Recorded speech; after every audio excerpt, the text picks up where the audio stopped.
রবীন্দ্র সমগ্রের 22তম খণ্ডের কিছু চিঠি পড়তে গিয়ে একটা ইন্টারেস্টিং বিষয় পেয়েছিলাম রবীন্দ্রনাথ ঠাকুর ইন্দিরা দেবীকে নিয়ে লেখা একটি চিঠিতে, যেখানে তিনি পোস্টমাস্টার গল্পের পিছনের গল্পটা প্রকাশ করেছেন, যে এই গল্পটা তিনি কোথা থেকে লিখেছেন।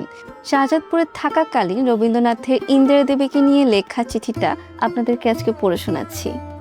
অনেককাল বোটের মধ্যে বাস করে হঠাৎ শাহজাদপুরের বাড়িতে এসে উত্তীর্ণ হলে বড় ভালো লাগে। বড় বড় জানলা দরজা, চারিদিক থেকে আলো বাতাস আসছে। যেদিকে চেয়ে দেখি সেই দিকেই গাছের সবুজ ডালপালা চোখে পড়ে এবং পাখির ডাক শুনতে পাই। বিশেষত এখানকার দুপুরবেলাকার মধ্যে একটা নিবিড় মোহ আছে। রৌদ্রের উত্তাপ, নিস্তব্ধতা, নির্জনতা, পাখিদের বিশেষত কাকের ডাক এবং সুন্দর সুদীর্ঘ অবসর সব শুদ্ধ আমাকে উদাস করে দেয়। কেন জানি না মনে হয় এইরকম সোনালি রৌদ্রে ভরা দুপুরবেলা দিয়ে আরও উপন্যাস তৈরি হয়েছে। আমার এই শাহজাদপুরে দুপুরবেলা, গাছের দুপুরবেলা মনে আছে।